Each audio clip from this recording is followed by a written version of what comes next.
affirmative po si Tate Alvin Gitamondok ng Roman Catholic Church. Siya po yung nagtatayo o tumatayong bilang chief apologist ng defenders ng Roman Catholic Church sa bansang Pilipinas. At maging sa ano naman po, negative side ay si Reverend Jose po ng Orthodox Church sa gabay na ito. So para po sa ating mga debaters, ito po ang magiging batayan ng takbo sa ating debate sa gabi na ito. Napaloob po ito sa Philippines Debaters Association Official Rules and Guidelines. Sa unang tindig po, 15 minutes presentation for the first speaker. And kasunod doon, course examination for the 10 minutes. And the third rules natin ay 15 minutes na din po sa presentation ng second speaker, which is the negative side. And the 10 minutes cross-examination na gagawin po ng ating negative side laban po sa affirmative side sa gabi na ito. Yung pang-limang rules natin, all questions must be taken only from the argument presented by both speakers. So ibig sabihin, sa unang tindig po, ay lahat po ng mga katanungan ay magmumula po sa mga argumento na ipresenta ng bawat panig ng ating mga debaters sa gabi nito. Ang ika-anim na rules po natin, question must be answered within 30 seconds only. So meron po kayong pagkakataon na magpaliwanag sa inyong sagot sa loob po ng 30 seconds. Number 7 rules natin, categorical question must be answered first, categorically, before giving 30 seconds explanations. Ito po ay, ibig sabihin po, ay kung categorical po yung tanong, dapat sagutin din po ito categorically bago po magpaliwanag sa loob po ng 30 seconds. At sa second round naman po, sa rebuttal stand by both speakers. 15 minutes para po sa rebuttal stand for the first speaker, which is the affirmative side, other than kapatid na Tate Alvin Gitamondok. And 10 minutes cross-examination para po sa rebuttal. And number 10 rules natin, any questions can be asked as long as it relates to the official topic. So, a relevant question from the topic can be denied. So, ibig sabihin, sa second round ay dapat lahat po ng mga katanungan ay related po sa ating topic. And 11 rules po natin, 15 minutes for battle for the second speaker, the negative side, and 10 minutes cross-examination para po sa affirmative side, laban po sa negative side sa gabi nito. Number 13 rules, the moderator has the authority to give warnings for the violators of the guidelines, and a debater who will receive 3 counts of warnings will be deducted 1 minute time for examining, or be added 1 minute 1 minute for cross-examining. Okay? Number 14 rules natin, 7 minutes or 5 minutes of conclusion, both sides. And 3 minutes for final remarks, both sides, mga kapatid. And additional reminders para po sa ating mga debaters sa gabi nito, no side comments, no unprofessional attitude, respect the admin and the moderator's decisions making. Ayan po ang ating mga rules sa debate po na ito sa gabi na ito. At ako po yung naniniwala ang ating mga debaters ay sang-ayon po sa mga rules na ating binasa at nilatang sa gabi na ito.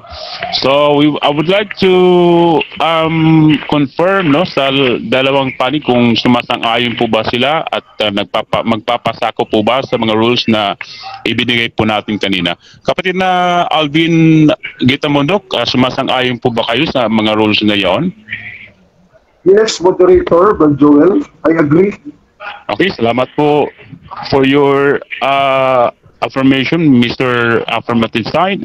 And what about the negative side? Sumasang-ayon po ba kayo sa mga rules na yon, negative side? Yes, sumasang-ayon po ako. Teka, parang nakamute ata si Reverend Jose, kapatid. Yes. Naririnig ko siya. Oh, okay lang. Ayun, yun po. Loud and clear. Loud and clear po. Okay. So once again, uulitin ko po, sumasang-ayon po ba kayo, negative side, Reverend Jose, sa ating mga rules and regulations sa Philippines Debaters Association sa gabi na ito? Yes. Sumasang-ayon ako sa mga rules and regulation. Okay po, since ang dalawang debaters po ay sumasang-ayon po sa ating mga regulations sa gabi na ito, sisimulan na po natin ang inaabangan ng ating mga kapatid sa gabi na ito sa debate sa pagitan po ni Tatay Alvin Gitamundok at ni Reverend Jose po sa PAX na Papal Infallibility sa gabi nito. Sisimulan na po natin yung oras ng 50 minutes sa unang tindig para po sa affirmative side. Walang iba ay ang chief apologist ng Roman Catholic Church, no other than Tatay Alvin Gitamundok. Tatay Alvin Gitamundok, your time start now. Good evening sa lahat. Magandang gabi sa lahat, lalo na sa aking katunggal ngayon, si Reverend Jo Marie Somes of the Greek Orthodox Church here in the Philippines. And he also represents the all Greek Orthodox churches all over the world. At tapos sa ating moderator na si Brad Joel, at kaibigan ko rin, taga Davao, at si Brad Cruz Cosola, ang ating Chief Administrator ng Philippine Debaters Association, at kay Brad Rasha na ating recorder ngayon, at ating timekeeper. Brad Rasha, yung time natin, hindi ko nakikita dito sa flash screen. Tapos sa ating mga visitors ngayon, hindi ko na lang, at sa lahat ng mga nanonood sa atin, this is over the PDA group and page, but also, I think, in the Debaters Convention group and page, and also on my walls and other Facebook groups and pages. So ulit, good evening sa lahat. I would now here defend the proposition that papal infallibility is clearly taught in scriptures and in the traditions of the church. For our knowledge, we know for a fact that the Roman Catholic Church actually has many common grounds. We agree in many points of doctrine, faith, and morals with the Greek Orthodox Church. In other words, they are our brothers and sisters in the faith. Only that we have minor differences, like for example, papal infallibility, because the Greek Orthodox Church believes that their patriarch at Constantinople also has equal powers and authority with the bishop or the Pope of Rome. But for us Catholics, the divine prerogative given to the office of the papacy in the person of Blessed Peter, this is clearly taught in scriptures and traditions. Now, I would propose, sir, for my first 15 minutes, the defense of such a doctrine of papal infallibility as taught by the Catholic Church through the Bible, so that these verses that I would quote now, I would biblically defend papal infallibility. And since Brad Somes, our friend here from Greek Orthodox Church, is also believes in scripture and tradition, he has first to deny the very clear meaning of the verses that I would quote. For example, the papacy is predicted and prophesied in the scriptures. The patriarchs of Constantinople was not prophesied anywhere in the Old Testament and fulfilled in the New. They are only among, equally among bishops. It is prophesied in Jeremiah chapter 3, verse 16. But the Pope is a different prophecy. Very clear here in the scriptures. I will just read the New Evans version because the Greek Orthodox Church also respected the Catholic translation of the New Evans version of the Holy Bible. In the Old Testament, quoting Isaiah chapter 22, and I hope Reverend Somes should also agree with this verse.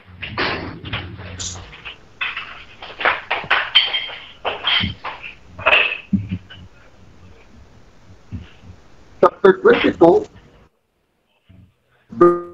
verse 19 to 23. God says to his prophet Isaiah, and I will drive thee out from the station, and depose thee from thy ministry. So this is a ministry, station and position. And I will clothe him, says God, with thy robe, meaning with the cloth of God, with the power of God, and will strengthen him with thy girdle, and will give thy power into his son. So this is a power and authority, delegation and commission. And he shall be as a father. This is singular, father. In the Latin, pater, or papas, the filial term of pater is papas, the common filial term in Latin. When you call your father, your direct father, papa. That's why from the Spanish, you also derive from the Latin papa, papa, and then in Tagalog, the Cebuano, papa. So it is very clear, singular person is referred to, but the Pope. This is not a patriarch of Constantinople. The father to the inhabitants of Jerusalem, meaning the new church, which is the Catholic Church. We agree because for the first millennium, the Greek Orthodox Church is one with the Roman Catholic Church, headed by the Bishop of Rome. There was no clamor, there was no debate whether the Pope is really presiding over all the churches. Yes, there is agreement because of this verse in the Old Testament. Everybody agreed with the interpretation because Protestantism only disagreed around the 16th century when Martin Luther arose and founded as the father of Protestantism. Very clear, and he, singular, meaning the Pope, shall be as a father, papas, pater, to the inhabitant of Jerusalem, to the church, and to the house of Judah. House means the house of God, the church of God, the living God, the pillar and bulwark of truth. 1 Timothy chapter 3, verse 15. And I will lay the key of the house of David, meaning house again, the church, upon his shoulder, singular shoulder. This refers to the Pope, and he shall open, and none shall shut, and he shall shut, and none shall open. Even in the Old Testament, this is very clear. This means that the Pope, the Father, the Pater, the Papa, has infallibility because he can open, it shall always be open. Meaning he can shut it, and nobody can open it. Meaning that is a correct doctrine, correct interpretation of scriptures and tradition. Meaning when he defines faith and morals, this is very clear. And this prophecy in Prophet Isaiah chapter 22, verse 15 to 23, is not about any bishop all over the world belonging to the Catholic Church or the Orthodox or even the Patriarch of Constantinople, but it's specifically again to delineate and then make it very clear in this debate. This refers to the Pope. Therefore, the Pope is infallible as prophesied by the prophet Isaiah, the words of God, letter by letter, in Isaiah chapter 22, verse 15 to 23. And I will fasten him as a peg in a sure place. In a sure place, he cannot be error because he is fastened by God in a sure place, sure foundation. And he shall be for a throne of glory to the house of his father. It is very clear. Now, the fulfillment of this prophecy, again, I will also again quote this two-virus version of the Holy Scriptures, a Catholic edition. I hope that Reverend Somes, my friend here, has also this Bible translation because he is also an Orthodox or Catholic. Matthew 16, 17 to 19, the fulfillment of Isaiah also refers to a singular person. Because in Isaiah, there was no person, although there is a singular person prophesied, but the name was not given. Now the fulfillment is this. Let us read Matthew 16, 16 to 19 in the Duwelans version, Holy Bible, Catholic edition. And Jesus answering said to him, Blessed art thou, Simon Bar-Jonah, because flesh and blood hath not revealed it to thee, but my Father is in heaven. And I say to thee, meaning the God of Isaiah in Isaiah 22, 19 to 22 is now Jesus, because the Greek Orthodox and many Protestants believe that Jesus is the Son of God, or God the Son is the second person of the Blessed Trinity. He is now the God speaking here, fulfilling the prophecy in Isaiah 22. Blessed art thou, Simon Bar-Jonah, because flesh and blood hath not revealed it to thee, but who? But my Father who is in heaven. These revelations come from God the Father himself, given to the Son, and also by the Holy Spirit. And I say to thee, to whom Sino? Thou art Peter, ikaw Pedro. Eh, alam natin si Pedro wala sa Constantinople, wala sa ibang mga diocese, not even in the Philippines or America, but only situated in Rome from Jerusalem to Antioch and later to Rome where he was martyred together with St. Paul. And I say to thee that thou art Peter, and upon this rock I will build my church. Meaning the Catholic Church, there is no agreement with us, disagreement with us with Brad Somes that this is really the one universal Catholic Church referred here and no other, not the Protestant Church. And the gates of hell shall not prevail against it. Verse 19 is very clear, fulfilling Isaiah 22:22, letter by letter. And I will give to thee, meaning God the Son, giving the keys of the kingdom of heaven to thee, to Peter, and whatsoever thou shalt bind upon earth, it shall be bound also in heaven. Heaven cannot bound error. Heaven cannot bound a fallible teaching. So this means that this is really infallibility given to Peter as prophesied in Isaiah. So if papal infallibility is false, then Prophet Isaiah is a false prophet, and God is speaking lies. And Jesus Christ, the Son of God, is speaking lies.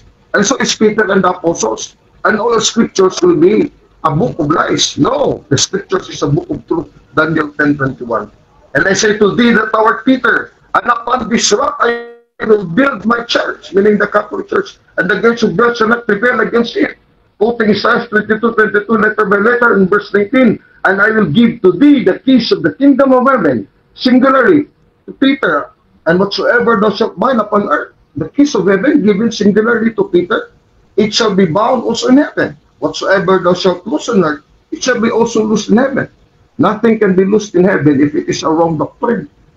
So meaning when the Pope defines that it is wrong doctrine, what the Protestant taught, it is anathema, then heaven also will lose that doctrine, that is error. So meaning he can judge. He cannot judge if he is not infallible. If the case can fall into error in his definition of faith and morals in or on earth, then heaven can also unbound false doctrine and teach false doctrine. No, heaven cannot teach false doctrine. So it is clear here that the Pope, Papa, Isaiah 22:19 to 22, which is fulfilled in the prophecy by Jesus Christ to Peter, giving him the case, Matthew 16:17, 18, 19, it's very clear.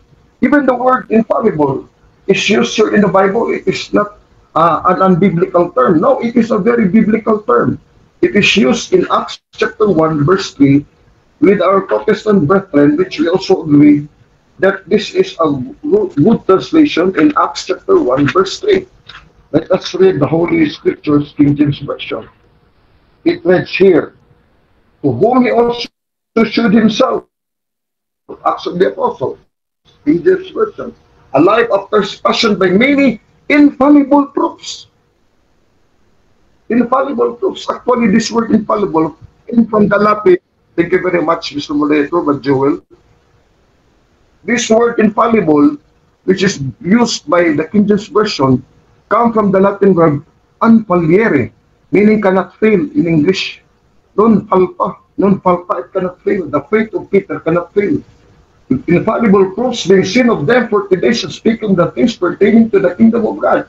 Infallible, letter by letter, Acts chapter 1, verse 3. So, the word infallible, it can be applied in Isaiah 22, letter by letter, in Matthew 16:19, letter by letter, in Acts 1:3. Because it can no otherwise be meant, because in the Spanish Bible, in Luke chapter 22, verse 32, letter by letter, it reads, mas yo he rogado por te que tu fe no falte. Por te fe, your faith, no falte. Meaning infalliere. In the Latin version, unfalliere, cannot fail. Based on Luke 22, 31 to 32. This is very clear here. Yo to una vez vuelvo confirma tos hermanos. Napakaliwanag dyan. Santa Biblia version, Reina Valera. 15th century pa ito na version of Spanish. So now, it is very clear to quote the Christian faith, really, this book. This is a dogmatic book of the Catholic Church. let us read what infallibility means, the definition of infallibility. In page 321, in 839 article, it reads, it is a divinely revealed dogma that the Roman pontiff, when he speaks ex cathedra, that is, when acting in the office of shepherd and teacher of all Christians, he defines by virtue of this supreme apostolic authority a doctrine concerning faith or morals to be held by the universal church, possesses through the divine assistance promised to him in the person of Blessed Peter, by Jesus Christ himself our Lord. The infallibility with which the divine Redeemer will this church to be endowed in defining the doctrine concerning faith or morals, and that such definitions of the Roman pontiff are therefore irreformable of themselves, not because of the consent of the church. In Latin, excesse non autem ex consenso ecclesiae. This is very clear on the definition and infallibility. According to the First Vatican Council in 1870, and Pastor Eternus. So I hope that our friend here, with due respect to his faith as a Greek Orthodox, we also believe that the Bishop of Rome is equal also with the Patriarch of Constantinople, meaning the Pope is the first among equals, primus inter pares. But to be first, he has different privileges from his equals. He have equal, in a sense, equal dignity in the eyes of God as Bishop of the Church, the Patriarch of Constantinople and the Bishop of Rome. But in the privileges, it is very different in Matthew 16:19, Isaiah 22:22, and in John 21:15-17, and I quoted Luke chapter 22, verse 31-32. The faith that cannot fail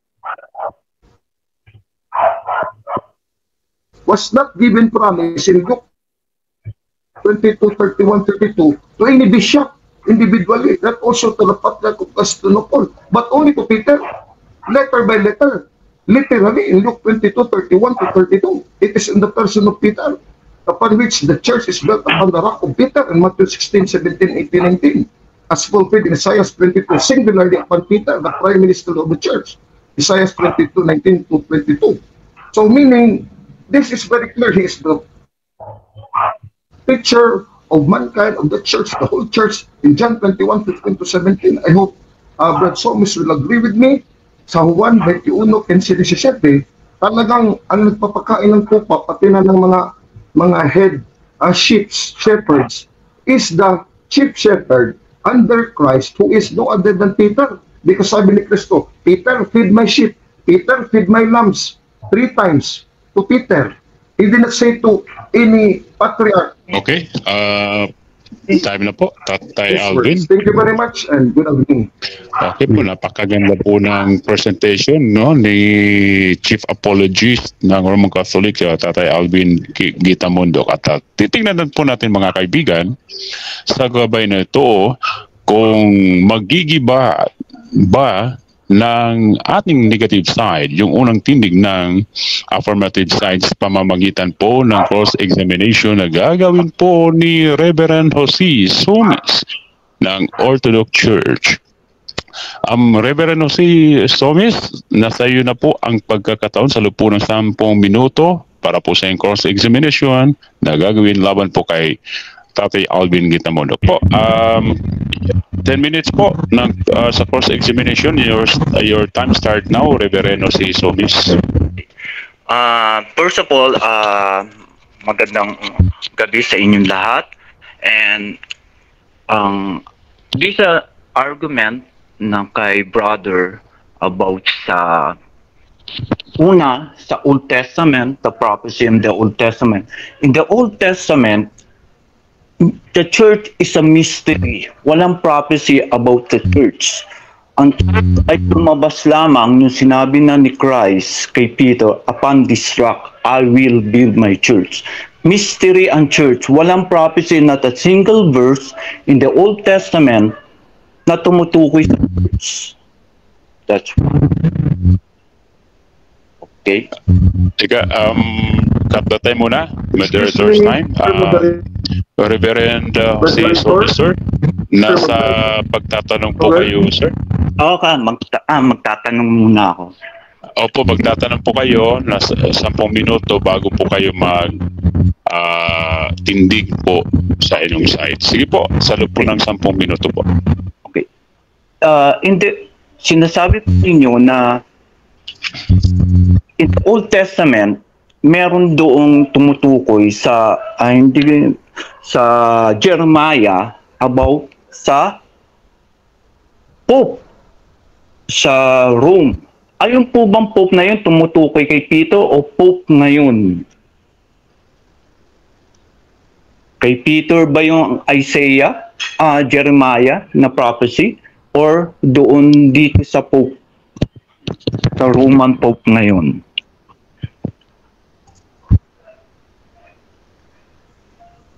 Hello?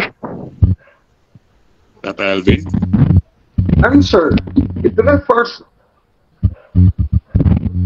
Yes, I will answer very categorically. Yes, verse 3 to Peter, it was fulfilled in Isaiah chapter 22, verse 19 to 22. Then it was fulfilled to the person of Peter in Matthew 16, 18 to 19. It is very clear. I've read the Bible. If you do not believe the scriptures, then you are not a Christian. Reverend Solis. And it also refers to the successors of St. Peter, which are the popes, which we have now 265 popes from St. Peter to Pope Francis. Next This is our question. present Pope, Pope Francis. Because the rock upon which Christ built. Sige po, sige. 8 minutes and 45 seconds, Reverend Jumari, ang natitira po sa iyong oras, no? Para po sa pagtatanong. Okay, your time resume now, Reverend si Jumari Somisor, sa pagtatanong. Go ahead po. Sa tanong, another na pagtanong? Opo, opo. Okay. The second na tanong ko, kailan na naging Baka maluwag pagkasaksak. hello? Yan. Very clear. Yes po, go ahead po, go ahead po. Okay po. Kailan naging Pope na tinutukoy ni... Okay. Kailan po na naging Yes. Pope Come in. Go ahead. si Peter sa sinasabi yun sa Matthew?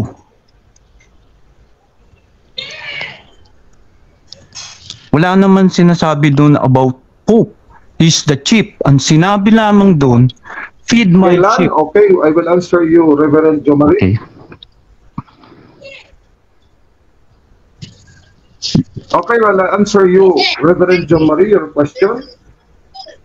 Yes, okay. In Isaiah Yes. 22, from verse 19 to 22, the prophecy refers to the person to be called a father or papas in Latin, or pater. Singular person, meaning pope or father, papas or pater. The prophecy in St. Peter, by Christ giving the prerogative to Peter, the fulfillment of such a prophecy. And I tell you, we are Peter, Matthew 16:18. And upon this rock I will build my church, and even the gates of hell shall not prevail against it. And verse 19, I will give you the keys of the kingdom of heaven.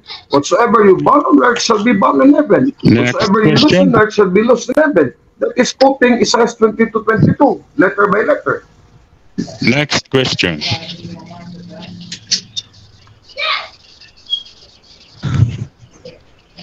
Next, Reverend wala na po Jomari, akong next question question dahil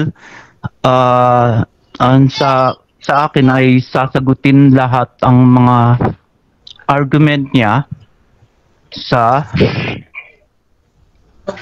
pagtatalakay ko kung bakit wala na po akong maki-question sa kanya. Okay po, mag-tuloy. Lahat po kasi ng So you mean, you will Okay. waive, you will Yes. waive, but Jomari, Okay, your teka. questioning. Moderator's time. Sorry. Moderator's time. Reverend Jomari, ika-clarify pa. Ibigin na po ba yung natira niyong oras sa pagtatanong? Oh. Tama po ba? wala na akong itatanong dahil sa argument ko doon Nawawala yung masasagot signal din.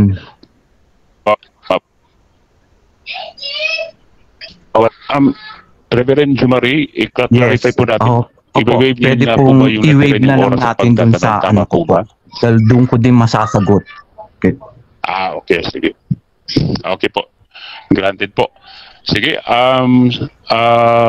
Tatay Alvin Gitamonog, since ni-wave na po, no, ni Reverend Jumari yung oras niya sa pagtatanong, dadako na po tayo sa kanyang presentation sa unang tindig para po sa kanyang against, no, sa papal infallibility na paksa sa gabi na ito. Okay mga kaibigan, tunghayan po natin ang unang pahayag. Okay po, sa loob po ng 15 minutes, Reverend Joe Marie Somis, yung tindig, your time start naman po. Magandang gabi sa inyo lahat. Ako po ay isang wala po akong sinasakupan na Orthodox Church sa ngayon, pero I'm sa Orthodoxy view. Ang sinaside ko, I'm a Reformed Evangelical for 30 years and 5 years na po ako nag-aaral sa Orthodoxy. Kaya may mga view at ng mga nagtuturo sa akin about na mga Orthodox priests. Kaya ngayon, ang tatalakayin ko about the papal infallibility. Una, sa Bible. The Bible text prove Peter is not infallible. Makikita po natin to sa Galatians 2:11 na ang si Peter ay ni-rebuke din ni Paul. Kung siya ay, when you said papal infallibility, the supremacy of the Pope, na hindi siya maaaring magkamali. Pero dito si Peter ay nagkamali. At ni-rebuke siya ni Pablo sa harapan ng maraming tao. That's proof that Peter is not infallible. Second, at sinabi ni Pablo sa Galatians din, na si Peter, hindi lang iisang leader, supreme leader, sa Jerusalem, tatlo sila, the pillar of the church. Sino no? Si James, si John, at si Peter sa Galatians 1. Sa Galatians 2, din siya, 2:9. Tatlo sila ang leader sa loob ng simbahan Jerusalem. At kapag nagsalita dito si James, tahimik din lahat. Ganon din si Peter, kapag nagsalita siya, tahimik din. Ganon din si Pablo, tahimik din lahat. Kaya hindi isang dahilan na kaya tumahimik nung nagsalita si Peter, tumahimik ka lahat dahil siya ang pinaka-chief leader, kundi siya ay ino-honor as a leader, one of the leader of the Jerusalem church. Pangalawa, the key of the kingdom. Orthodox Christian accept that Peter had a certain primacy. In New Testament, he is first to be given the key. Siya yung unang binigyan ng authority. Pero, however, other texts may be interpreted to imply that the other apostle also received. Hindi lamang siya lang yung unang binigyan, dahil siya lang yung unang sinabihan ni Kristo. Pero, sa mga text na sumunod na mga apostol din, binigyan din ng key to the kingdom of God in Matthew 18:18. Such an interpretation, it is claimed, has been accepted by many church father. Mga church father, inaccept yan that the key of the kingdom of God ay hindi lamang kay Peter, para yan sa lahat. Para yan sa simbahan, the whole church. Ito ay tinatanggap ng mga church fathers, sina Tertullian, Hilary Poetor, John Chrysostom, at si Agustin, si Saint Augustine. Mga early church fathers tinatanggap that the key of the kingdom ay hindi lamang kay Peter ibinigay. Yan po. Ito sa Acts 15 sa Council of Jerusalem, Catholic historians note that when Peter spoke, all were silent. However, that when Paul and James spoke, all were silent as well. Kaya hindi basihan na kaya si Peter ang chief apostle o pope, infallible siya dahil sa nung nagsalita siya, tumahimik lahat, ganun din naman si Pablo nung nagsalita, tahimik lahat. Si James nung nagsalita, tahimik din lahat. Kaya hindi basihan ang pagtatahimik na lahat, kundi honor yon. Kung sino nagsalita, ino-honor na, tumatahimik sila. Ito ay, the church father said, si Eusebius said that it was James who stated the decision, not Peter. Katulad sa Council of Jerusalem, si James ang nagdesisyon tungkol sa Gentiles na hindi na kailangan magpa-convert pa sa Judaism. Kay James na decision yun, hindi yung kay Peter. Doon pinapakita na si Peter is not only the chief elder. Si John Chrysostom, the father, the ruling of the council was expressed as being the decision of all the council, not just Peter's. Si John Chrysostom na nagsabi, the church father. The opening statement of official formulation normally begins with the phrase following the Holy Fathers, not the following the ruling of the Pope.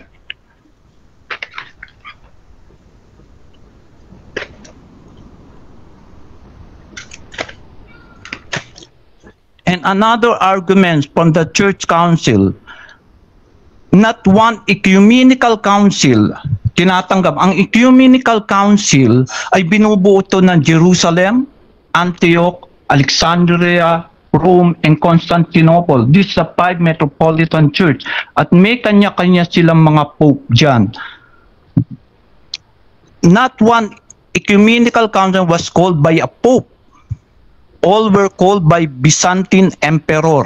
The 7 ecumenical council ay pinatawag yan na emperor, not the Pope of Rome. At the teaching primacy firm part of holy tradition. A general council may overrules of the Roman pontiff. Decision taken by the Pope in cases involving again bishop have often been confirmed by ecumenical council. This indicates that the papal decision itself is not considered binding. Yan ninyo makikita na kahit ang ecumenical council ay hindi nagdidepende sa decision ng Pope of Rome, kundi sa decision ng council. Why the Orthodox does not accept the papal infallibility? Ang papal infallibility, una, nagsimula itong nag-claim noong 4th century. In the 3rd century. At kinondemn din to na ecumenical council. The Orthodox does not accept the doctrine of papal authority set forth in the Vatican Council of 1817. Ang papal infallibility ay talagang naging dogma lamang to noong 1870. Before the 1870, hindi yan dogma ng Roman Catholic. That's a question. How many years? Kailan lang? 1870, 19th century lang. The Orthodoxy has always maintained that the original position of collegiality of the bishop, ibig sabihin pantay-pantay, ang tawag sa mga pope in the East is the patriarchal. Ito ang tinatawag na the first among equal. Ang Pope of Rome, tinatawag na the first dahil sa siya yung sentro ng Roman Empire. Kaya siya first, pero honorary title lamang ang Pope. Hindi ito kapangyarihan, supreme authority, but honorary title. The structure of the church being closer to a confederacy. The Orthodox have synod where the highest authority in each church community are brought together, but unlike the Roman Catholic, no central individual or figure has absolute and infallible last word on church doctrine. In practice, this has sometimes led to division among Greek. starting from the second half of 20th century, Eucharist ecclesiology upheld by Roman Catholic. The Church, like the Eucharist, is a mystery of unity, the same mystery and one with exhaustible riches. Ang council, ang Church is like a mystery of the Trinity. Tatlong persona sila, magkakaiba, pero iisa sila. Ganon din ang council. Ang magkakaiba sila, pero iisa ang kanilang hangarin, ang kanilang vision, ang kanilang doktrina. Iisa ang kanilang paniniwala, iisa ang kanilang faith, pero magkakaiba. Walang leader dyan.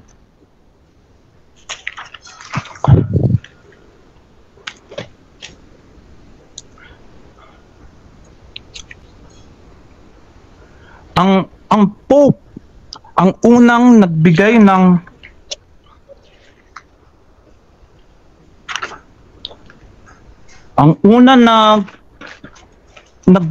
kumuha ng papal infallibility ay lamang noong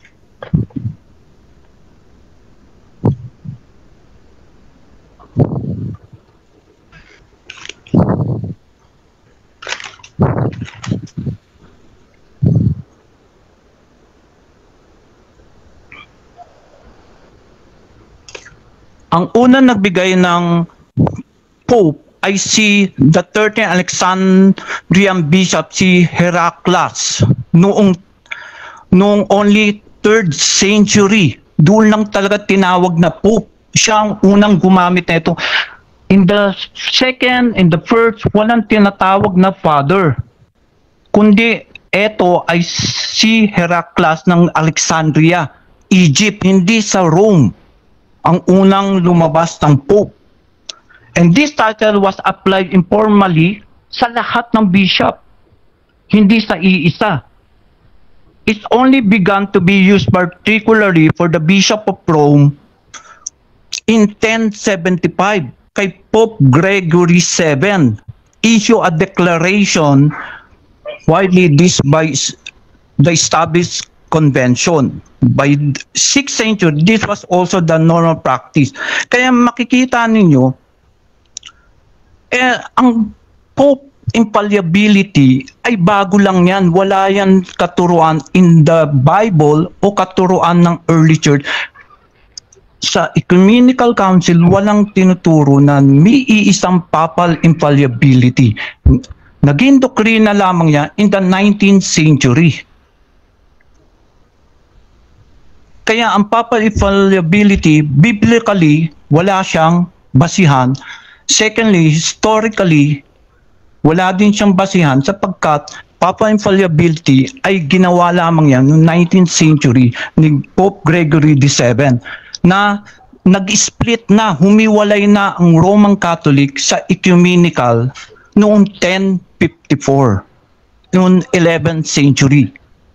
Because of the issue of papal infallibility na kinontra ng apat na Pope, the Pope of Jerusalem, the Pope of Antioch, the Pope of Constantinople, and the Pope of Alexandria, kumontra laban sa Pope of Rome sa papal infallibility in 1054. At ang naging doktrina ng Pope of papal infallibility, naging dogma lamang yan ng Roman Catholic in the 19th century. In 1890. Kaya walang basihan sa history in the early church, in the Bible, and in history of the ecumenical council and the church history, walang basihan ang papal infallibility. Kaya sa Orthodox, ang papal infallibility is an honorary title. Tinatawag tong the first among equal. Ibig sabihin, siya ay honorary title, wala siyang kapangyarihan. Ang may kapangyarihan sa local church, ang bishop ng local churches. At lahat yan sila pantay-pantay. The head of the church is Jesus Christ. At ang infallible lamang ay walang iba, ang banal na espiritu. Dahil ang Pope, kaya kinundi na in 1054 ng Constantinople Pope, dahil sinabi sa Pope of Rome, tao ka lamang, magkakamali ka. Kapag nagkamali ka, sino ang magko-correct sa iyo? Ang infallibility ay ang ecumenical council. Pero ang pagiging infallible niya, hindi doon sa pagiging hindi maaaring magkamali, kundi infallible siya na ma-maintain ang pananampalataya ng simbahan. Hindi ito masisira. That is the meaning of infallible sa mga Orthodox. Not the authority, not the person, but the whole church. Infallible ang kabuuan ng simbahan. The meaning of the Catholic is not universal, kundi ito ay the whole opinion, the whole body, the opinion, the faith of the whole church. That's the meaning of Catholic. At unang gumamit niyan si Bishop Ignatius in the 2nd century, ang disipulo ni John. At si Peter ay hindi naging bishop sa Rome. Naging bishop si Peter sa Antioch. Kasama niya si John. At sa Book of Acts, si Peter at si John unang tinawag na Christian sa Antioch. At in the church history, si Peter ang naging bishop ng Antioch, the first bishop. Hindi siya naging bishop sa Rome. Pumunta lamang sila ni Paul at ni Peter sa Rome at doon sila namatay. They are both pumunta doon. They established the faith. At si Peter ang nag-ordain lamang kay Bishop Linus, the first Pope of the Roman Catholic. Pero hindi siya naging Pope, ang naging Bishop sa Rome. Not a single history. Ayan ay ipinasok lamang ng Roman Catholic. Okay, time na po. Thank you. Time na po, Reverend Jose Marie Solis. Salamat po sa inyong napakagandang presentation sa umaga nito. At I'm sure ay punong-puno po ng challenges si Tatay Alvin ito sa kanyang mga katanungan, no? O sa magiging katanungan. Sisimulan na po natin ang cross-examination na gagawin po ng affirmative side sa loob po ng 10 minuto. Tatay Alvin Gitamondok, ang oras niyo po ay magsisimula na po. Go ahead po, Tatay Alvin.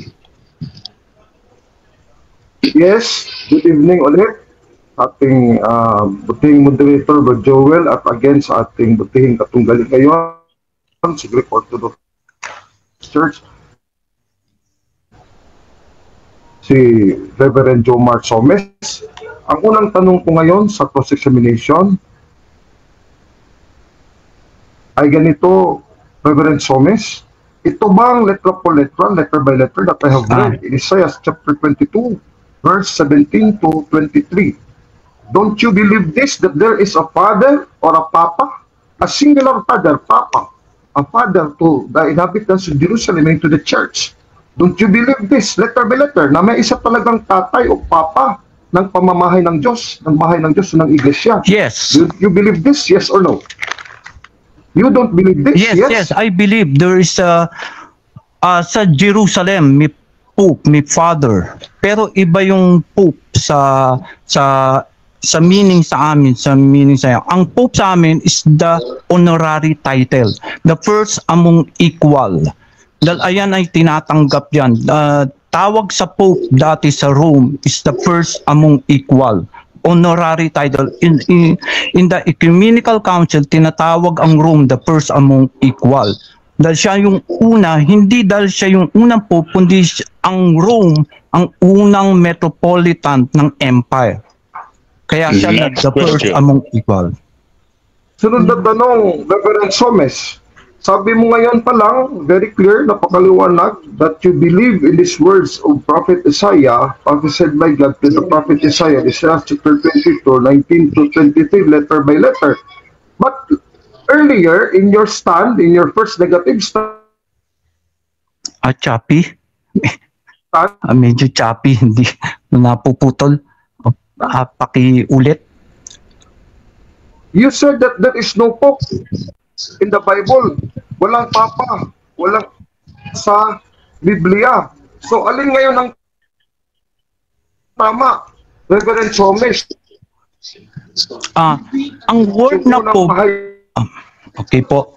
Ang word na Pope, na medyo protestante ka, na walang Papa dito sa Biblia. Tapos ngayon, inamin mo, meron pala. Based on ang pinag-uusap, 19 to 20. yes, po. Ang Pope kasi na pinag-uusapan natin about, hindi pa question kung Jerusalem ba o Rome. Ang question yes, choppy po. Medyo, dito kung may Papa ba o wala. Yes. Medyo choppy ang signal, no? Maliban sa choppy, Reverend Jo Marie, paalala ko lang po, hantayin po natin na matapos po yung tanong bago po kayo okay, sumagot. sorry. Opo. Then, okay, sorry. Okay lang po. Sige, Tatay Alvin, pakiulit po sa inyong katanungan, Tatay Alvin. Para sa inyong katanong, sige po, Tatay Okay, Alvin. my question is very plain, simple, and categorical, Reverend Somes. Kanina sa stand mo, sa first negative stand mo, napakaliwanag, naririnig namin. Hello? Ayun. Meron na po, Tatay Alvin. Okay, Ayan. sige. Sige po. Hello. Sige. Okay po, your Okay. time resume now po. Sige po. Okay, I will repeat my question to Reverend Somes. In your first negative stand, napakaliwanag, sinulat ko dito at witness kami dito nakakinig yan sa debate. Sabi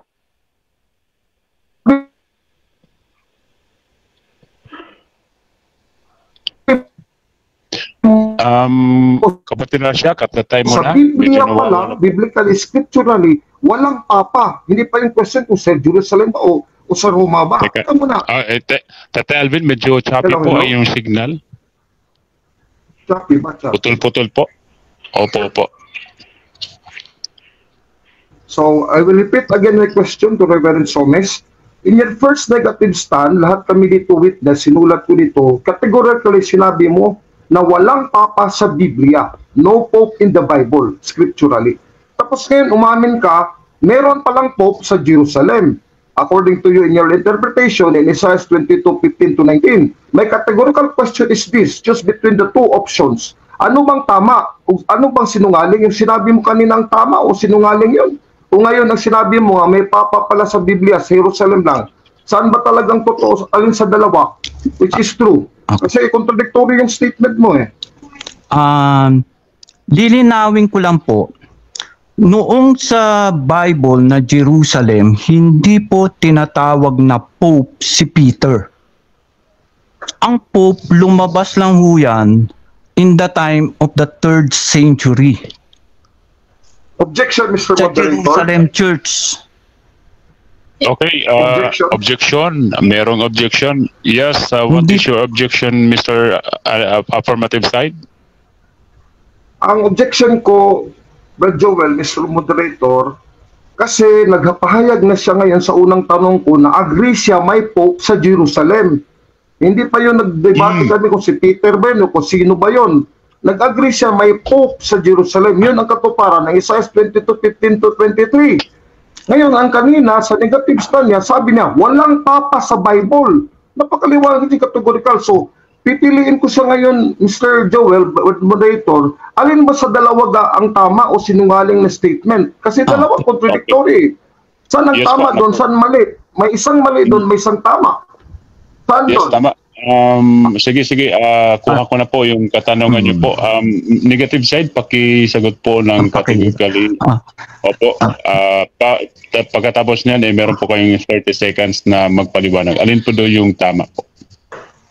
Ang tama po, ang pinag-uusapan natin, ang Pope, Papal infallibility ay wala sa Biblia. Na ang isang tao ay infallible. na isang pope ay infallible. Pero meron mga tinatawag na pope but not infallible na tao. Naintindihan? Ang Jerusalem po, hanggang ngayon na andyan po yan, Jerusalem Church. Ang iniisip po niya na ang Jerusalem na tinutukoy ko ay wala na yung Jerusalem in the book of the Bible. Dahil ayan ang sinasabi ng karamihan na nawala na ang Jerusalem Church. Hindi po nawala ang Jerusalem Church. Na andyan po yan. Hindi po yan lumipat. Kaya hindi... Yes. Okay. Papaliwanag na lang po mamaya. Moderator's time. Yes, for the second time, objection mula kay Tatay Alvin. Yes po. Ano po yung objection niyo po? Ang objection ko, Mr. Moderator, but Joel, is very simple. Kasi hindi na sinabi kanina, walang po papal infallibility sa Bible. Hindi yan sinabi niya. Categorical lang sinabi niya. Walang pope sa Bible. Pope lang. Kasi hindi naman tayo magdebate ng infallibility kung walang pope mismo eh. Kaya yan, binanata ni Reverend Joe, ni Reverend Somes, yung pope na walang pope sa Bible. Tapos ngayon naman pala, nang tinanong ko sa Isaiah 22:15-19, meron daw pope sa Jerusalem nga lang. Oh, hindi naman ako nag-disagree niyan eh. So ngayon, contradictory yung sinabi niya kanina sa first negative stand na walang pope. Hindi na sinabi walang papal infallibility. Sinabi niya categorically, walang pope, walang papa. Tapos ngayon naman, umami siya, may papa. Sa Jerusalem nga lang. Hindi naman infallibility dito ang tinatanong ko muna, you are under cross. Kaya alin sa dalawa talaga, pumili ka muna, Reverend Joe, Reverend Somes, hindi ka pa pumili eh. You have not answered me categorically. Saan ang tama doon nga contradictory, saan ang mali? Okay, kuha ko na po, no?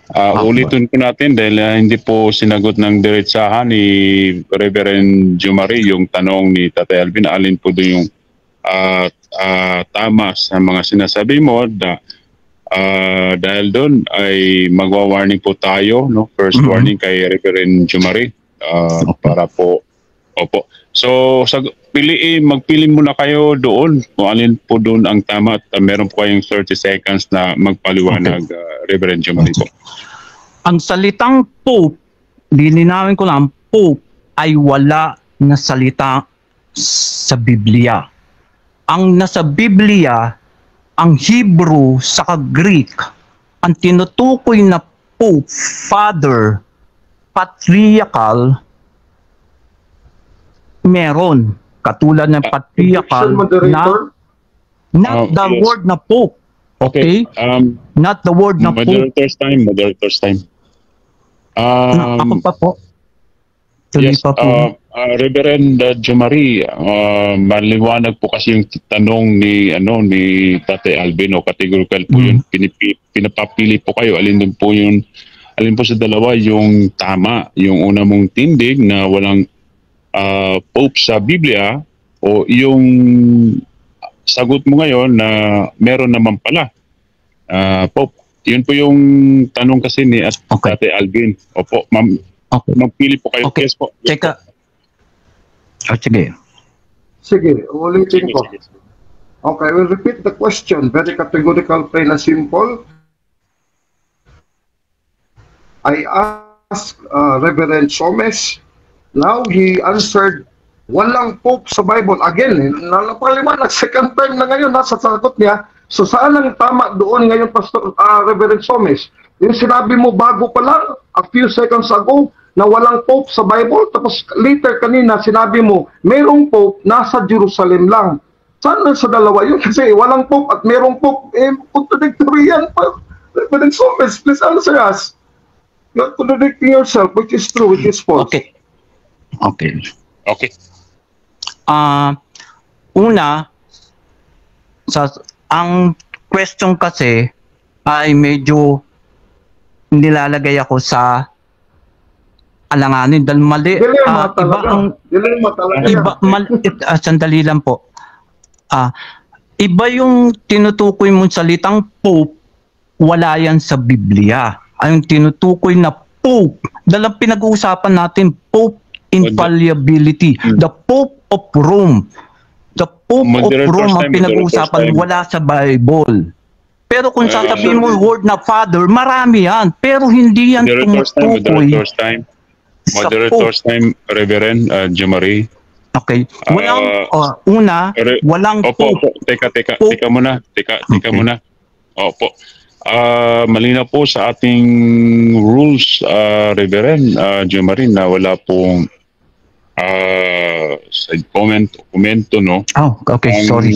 Ang role niyo po ngayon ay sasagot lang po sa mga tanong. Yes no? or no lang. Opo, kung merong sagot ay sasagutin. Kapag wala naman, pwede naman po kayo mag-pass, no? Yes, At sige po. dahil po doon ay bibigyan po kita ng pangalawang warning, Okay. Reverend Jumari, no? Okay. Opo. Okay.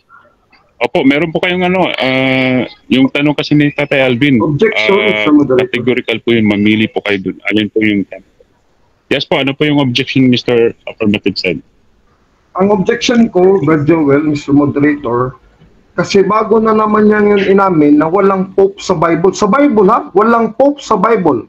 Wala pa sa nagsabi na hindi papal-infallibility. Yung Pope pa lang, yung word Pope, wala daw sa Bible. Tapos kanina nag-agree siya sa kaya nga, sagutin kita. 1054, na-excommunicate ang patriarch ngayon ng Constantinople kasi lumaban sa autoridad ng Papa ng Roma, na-excommunicate. Sa Bible, Galatia 1:6-9, ang unang na-excommunicate, yun ang separated sa katawan ni Kristo sa iglesia. Kaya si Michael Paleologos, na patriarch na sa panahon noon sa 10th century, yun ang nahiwalay, kayo yun. Oh, yan ang sagot ko sa iyo. Kayong nahiwalay, huwag mo ipilit kami nahiwalay. Mas majority kami, konti nga lang kayo noon eh. Paano kayo kami nahiwalay, yung malaki, ang katawan, pati ulo, tapos ikaw dito lang sa kalingkingan, nahiwalay ka. Kami nang nahiwalay, ang katawan nahiwalay sa kalingkingan. Okay. Next Last question. na tanong ko na ba to? Next question. Next question. Ang sinasabi ninyo na tinatanggap ng Constantinople ang supremacy of the Pope is that 12th century. Tama po ba? Sa Council of Trillo? No, I quoted the fathers of the Fourth Council of Constantinople. Constantinople, hindi Trillo. Oh, ano year po yun? Fourth General Ano po? Council, 6th century po. 6th century. Ano 6th century? Pasok pa yun sa 1054. 6th century na. Around 574. 6th century, Constantinople okay. ang punto dito. Next Yung question. Constantinople. Moderator, time mo na. Cut the time mo na. Reverend Jumari, habang magsasagot po si Tatay Edwin, huwag niyo pong sapawan. Pakinggan muna natin yung sagot niya, no, para hindi po magulo. Opo, kasi sinasapawan niyo po humihirit po kayo habang sumasagot po si Tatay Alvin. So, antayin natin na matapos po kasi 30 seconds naman yung yung explanation niya. So, sa kanya po yun. So, hindi po natin dapat sapawan, no, para hindi po magulo. Sige po, you still have 4 minutes para po sa iyong pagtatanong. Your time will resume now. Okay. Sinabi mo na tinanggap ang 6th Council of Constantinople ang Pope Papal Infallibility. Bakit nag-split pa sila? At bakit naging dogma no 1870 lang ang Papal Infallibility? Ibig sabihin, walang Papal Infallibility na doktrina ang simbahan before the 1870. Hindi yan dogma. Ako, When you said dogma, okay. Tama na. Sa question mo, huwag mo lang mag-explain ng mahaba. I will answer you within 30 seconds. Ang sagot ko sa iyo, nag-skip nga sila naghiwalay kasi in the 10th century, hindi na sila kumikilala eh. Yung 6th, 5th, 4th, 3rd, 4th, hanggang sa 1st century, kumikilala pa. Isa sa 10th century, hindi na kumikilala eh. So, matipilit mo ba ang tao pag hindi kumikilala? Halimbawa, ikaw ngayon, magprotestante ka. Di, hindi mo nakikilala yan. Papa ng Roma, ganda naman yung kasimple. That is very logical. Kumiwalay kayo. Kasi linakalabanan nyo, 4th General Council of Constantinople in the 6th century. Nag-communicate kayo in 1054, yung patriarch niya na Constantinople. Next excommunicated by the Pope of Rome. Next question. Next question. 30 seconds remaining. Okay. Bakit naging 1870 lang naging dogma ng simbahan? Doktrina. Talagang kautusan na yan. Bakit? Kung kinikilala noon pa man ang papal infallibility, bakit naging dogma lamang noong 1870? Pakipaliwanag. Bakit? Bakit walang pope? Walang council? Okay. Bakit walang council ng Vatican? Bakit 1870 lang naging dogma, doktrina ng simbahan ang papal infallibility? Ibig ba sabihin nung 1054, nung hindi pa yan dogma? Wala pa kayong dogma, 1870. Okay. Mahaba na kasi. Sige, sasagutin kita, Reverend Somes. O ito, ang 4th Session Dogmatic Constitution Pastor Eternos of the Church of Christ 1870. Pero na-quote dito, based ang 1870, sa 4th Council of Apostles din kinote. So itong dogma na-define 1870 for the Western Church. Pero pala sa Greek Church in the 4th General Council of Apostles, na-define na rin. Para to sa amin. Hindi naman to para sa inyo eh. So huwag kayong makialam kung 1870 pa lang. Ang sa inyo, 6th century pa lang na-define na pala. Okay dito ng First Vatican Council, ang 4th General Council of Constantinople. Kasi sa 1054, humiwalay kayo kasi nag-umpisa na kayo. Hindi kumikilala sa papal infallibility. That's why you're... Time's up. Okay po. Thank you very much. Salamat po, Tatay Alvin. Pastor Reverend Jumarit, tapos na po ang iyong oras sa pagtatanong. Naubos na po yung 10 minuto. Okay, salamat po sa mainit mo mga tanong, Reverend Jumarit. So, sa dako na ito, ipupunta na po tayo sa rebuttal stage ng negative side. Sa loob po ng 15 minutos o 15 minutes. Ay magre-rebat po si Reverend Jumari Sumis. Go ahead po, Reverend Jumari Sumis, sa iyong rebuttal. Okay. In 6th century na sinasabi niyang the 4th Constantinople, nung the 6th Ecumenical Council, both Pope Honorius and Patriarch Sergius ng Constantinople and Pope Honorius ng Roman Catholic were declared heretics ng council, na anathema sila. Ibig sabihin, walang ang council, the 6th Council, Ecumenical Council, ang may kapangyarihan, walang papal infallibility. The Pope is only the first among equal, not an honorary title lang, hindi siya supreme.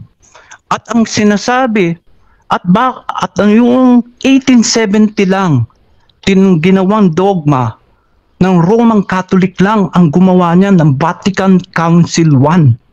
Ang gumawa lang ng dogma, hindi kasamang Greek dyan. Hindi buong Greek, hindi buong sila lang. Sila lang ang gumawa ng papal infallibility. Ibig sabihin, ang ibang pope before the 1870 naging dogma yan, ay hindi tinatanggap na iba din Roman Catholic Pope ang papal infallibility. Only 1870 at ang ginawa yan ng Vatican Council I na hindi nga natapos, hindi nga na-define ng gusto, kaya nagkaroon ng Vatican II. Kaya ang papal infallibility ay hindi malinaw din yan. At kailan lang yan nangyari. At hindi totoo na sinasabi mo na ang 4th Constantinople ay dumiklara na supreme authority. Ang Pope lang ganyan eh, kasi nungalingan yun. Iba ang sinasabi mo, iba ang sinasabi ng Greek. At ang tinatanggap lang namin, ang 7 Ecumenical Council. Ang pagdating ng 1054, ang Roman Catholic humiwalay sapagkat inano ni Pope Leo IV na siya ang may supreme authority. Pinapatigil niya ang 8 Ecumenical Council ng Constantinople na nireject ng 4 na Pope, Pope of Jerusalem, Pope of Antioch, Pope of Alexandria, and Pope of Constantinople. Nireject yan. Kaya nung nireject yan, ang Pope, ang emisary ng Pope, Pope Leo IV, emisary niya, Kinundi na ang council, ang ecumenical council. Sinabi sila ang humiwalay. Hindi, 4 na pope laban sa isang pope. Pope of Jerusalem, Patriarchal of Jerusalem, Alexandria, ang Antioch. Kaya nga until now, ang Antioch, Jerusalem, Constantinople, ang Alexandria, Orthodox, Roman Catholic lang ang humiwalay. 4 against 1. Paano mo sasabihin kami ang humiwalay? Kami ang yung simbahan, 4, Jerusalem, ang original. Naandyan pa rin, andun Jerusalem Patriarchal. Hanggang ngayon, naandun. Sa Church of Sepulchre, punta ka ng Jerusalem. Orthodox, ang mahawak niyan. Ayan pa rin ang Jerusalem. Ang Antioch, unang Kristiyano dyan, na tinawag unang Kristiyano si Peter at si John, andyan pa rin, Orthodox din yan. Ang Constantinople, Orthodox, ang Russian Orthodox, etong 4 na bumubuo na Ecumenical Council, hindi sumama sa inyo. Bakit ang Rome lang humiwalay? At bakit 1870 lang naging dogma ng Diyos? Ayan sinasabi mo na kino-quote mong mga inaprubahan ng Ecumenical Council. Walang katotohanan, kasinungalingan yan. Walang proof yan. 7 Ecumenical Council lang ang tinatanggap. After the 1054, wala na Ecumenical Council. Tatandaan, pagka-split ng Roman Catholic, ang Roman Catholic umislit, humiwalay siya sa Jerusalem, the original, sa Antioch, the original church, sa Alexandria, sa Constantinople, 4 against 1. At kailan lang naging dogma yan? 1870. Sa First Vatican Council. Hindi pang natapos yan eh. Kaya nagkaroon ng Vatican II. Hindi na naging malinaw infallibility. Dahil hindi malaman kung kailan sasabihin na ex cathedra. Oh, bakit naging dogma lamang yun? Papaano yung mga ikaw lang ang nagsasabi niyan. Kayo lang ang nagsasabi. Ang Vatican Council, ang Roman Catholic lang, hindi kasama dyan ang Greek. Kaya hindi yan ecumenical. Sa inyo lang yan. Hindi kinikilala. Kaya nga nung 20, si John Paul II humingi ng paumanhin sa Patriarchal ng Constantinople. Sa pagmassacre nila sa Constantinople, sa Crusade. Humingi siya ng paumanhin doon. Bakit humingi ng paumanhin si Pope John Paul? Alam mo ba yun? Noong si Pope John Paul II humingi ng paumanhin. Oh, kung siya talaga infallible, bakit humingi siya ng paumanhin sa Patriarchal Constantinople noong 2000? Dahil sa massacre na ginawa ng Crusade. Ayan ba ang holiness? Minasakir ninyo ang Constantinople. Imbis na humingi ng tulungan sila dahil sinasakop sila ng Muslim, minasakir ninyo. Kaya humingi si Pope John Paul II noong year 2000 ng apology because of the massacre ng Crusade sa Constantinople. At pinagdidiinan ko, 1870 lang naging dogma yan, ang papal infallibility. Before that, mga Pope ay hindi infallible. Hindi nila yun sinasabi. Only 1870 at Vatican Council I. Composed of Roman Catholic lang, walang Greek. Hindi yan ecumenical. At yung 1054, 4 na Pope against 1 Pope.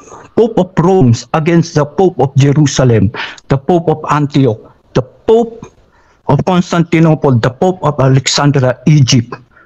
Kinundi na ang Pope of Rome, si Pope Leo IV.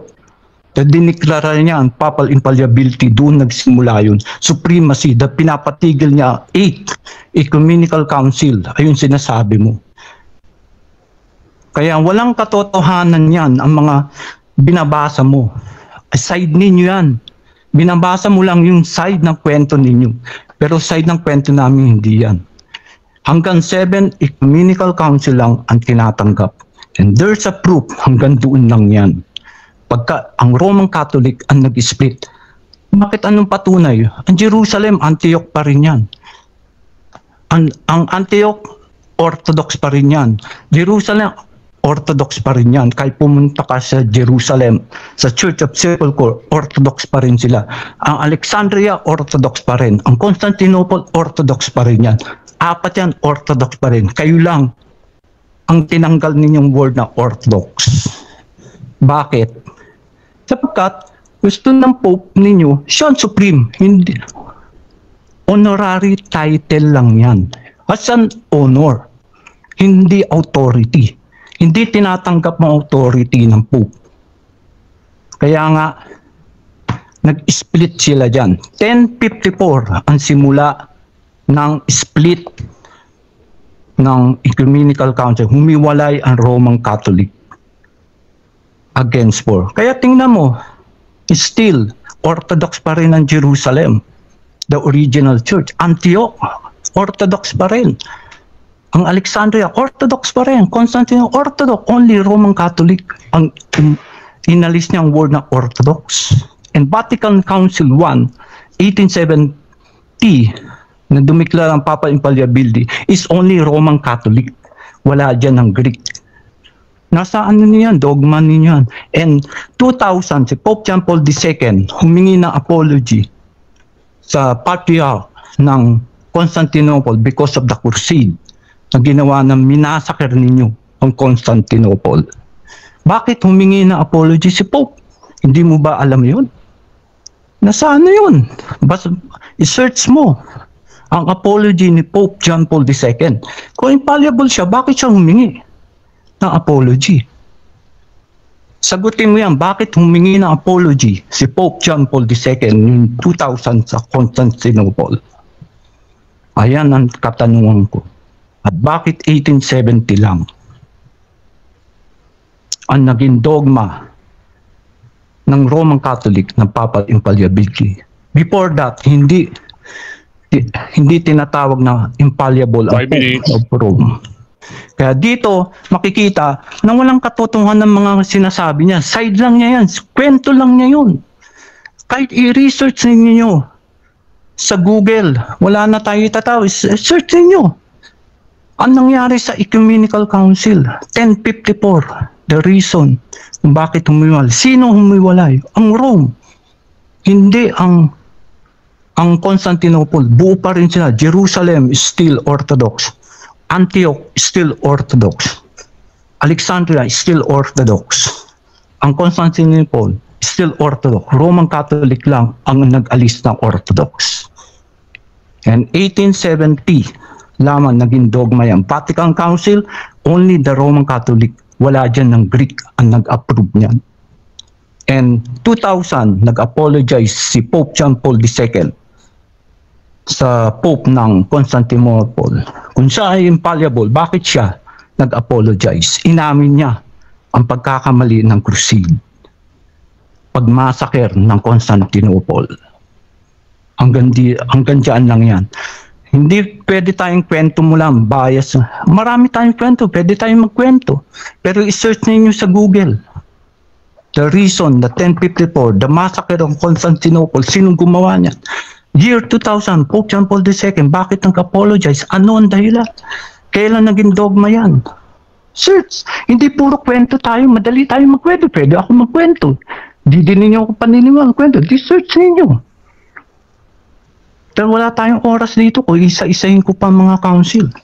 And sinasabi niyong Fourth Council of Constantinople, both Pope Honorius ng Roman Church and Patriarch ng si Sergius ng Pope ng Constantinople, pareho yan anathemized ng council as heretic. Ayun sinasabi niya na Fourth Constantinople. Walang katotohanan yan. Only in 1870 naging dogma yan. Before 1870 hindi tinatawag ng Pope na infallible sila. Walang ganyan. 1870 only in Vatican Council I. That is Roman Catholic, hindi kasama ang Eastern Catholic. Orthodox yan. Roman Catholic. Madali lang niya sinasabi, nagsisinungaling, sinasabi lang niya. Sinasabi lang niya yan sa kanyang kwento. Pero kwento ko iba rin. Dahil ayan, nabasa ko. I-search niyo sa Google. Pope John Paul II nag-apologize sa Constantinople in year 2000 for the massacre of Constantinople ng crusade. Ay ang pinaka masakit sa lahat. Sino? Dapat mo yan i-research. And 1054, sino humiwalay? Roman Catholic, because of papal infallibility. Hindi tinanggap yan na apat ng Ecumenical Council. Jerusalem. Bakit ang Jerusalem is still Orthodox pa rin? Antioch is still Orthodox. Alexandria is still Orthodox. Constantinople is still Orthodox. Only the Roman Catholic ang hindi na Orthodox. Sino humiwalay? Ang Orthodox? Nonsense. Diba? Common sense. Ba't na Orthodox pa rin sila? Ba't ang Jerusalem Orthodox? Only Roman Catholic ang hindi gumamit ng Orthodox. Dahil siya ang humiwalay. Kinundi na siya. Hindi siya tinanggap ng apat na Pope. Four Pope against one. Sino paniniwalaan mo? Ang isang tao na magsasabi akong supreme? So, balikan ninyo. Pwede tayo magkwento, argument tayo dito magkwento. Walang katapusan, i-google ninyo para matapos. Pwede ako magkwento dito, pwede ka rin magkwento. Ang kwento mo, hindi ako agree dahil ibang kwento mo sa kwento ko search natin sa Google. 1054. I-search niyo 1054 schematic, sino humiwalay.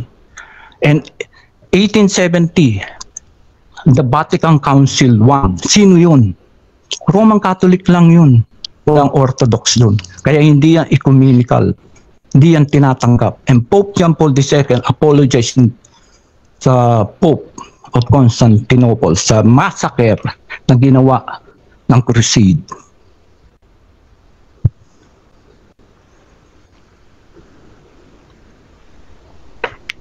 Ayun po, natapos na po. Okay. Time's up na rin.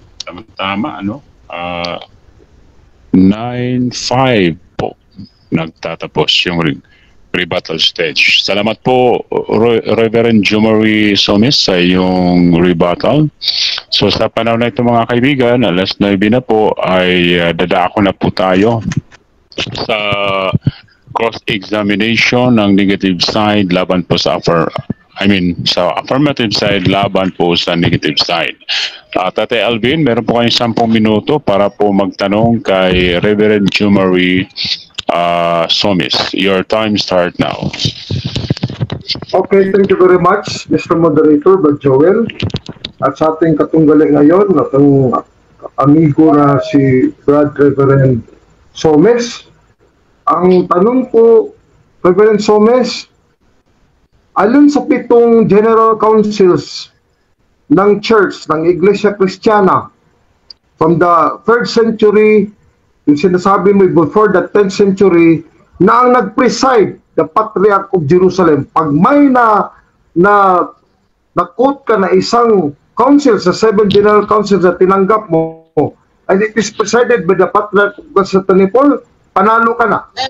Meron o wala? Pakiulit po. Again, I will repeat the question. Ang sabi mo, tanggap mo 7 General Councils of the Church in the 3rd century up to before 1054. Yun ang tanggap mo. 7 yun ka-General Councils of the Church.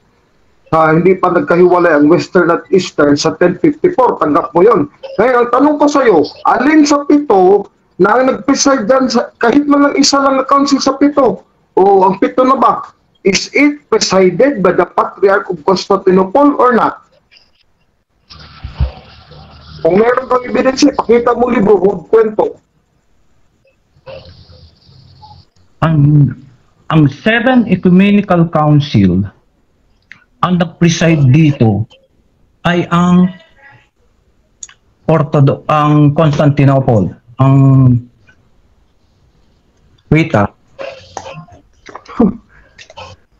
Cite an evidence, Reverend Thomas, huwag ko lang magkwento. Kasi ako dito, may ebidensya ko, counterpose ko itong mamaya. Reverend Jumari, pwede naman po mag-pass. Pag walang... Pass muna ako dahil wala akong naisulat dito So mga pass. paper. O, Sige, next question po. Wala. Next Pass question yan. po, Tatay Alvin. So, natanong, ang First General Council of Constantinople, alam ko tanggap mo to kasi second to na General Council ng Church before the 1054 is 381 to. Tanggap mo to. Di ba kinukonsidera nila ang hukom ni Pope Damasus sa council? The Tommy of Damasus was accepted by the First General Council of Constantinople? Yes or no? The Tommy Pass of ako Pope dyan. Damasus. Pope Basta pa rin. Damaso. Ay, linawin yung tungkol. Sige, sunod na tanong. Sunod na tanong.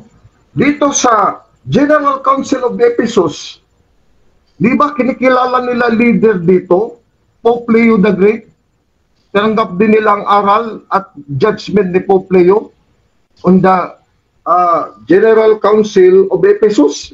This is the third General Council eh. So tanggap mo, si Pope Leo the Great was accepted.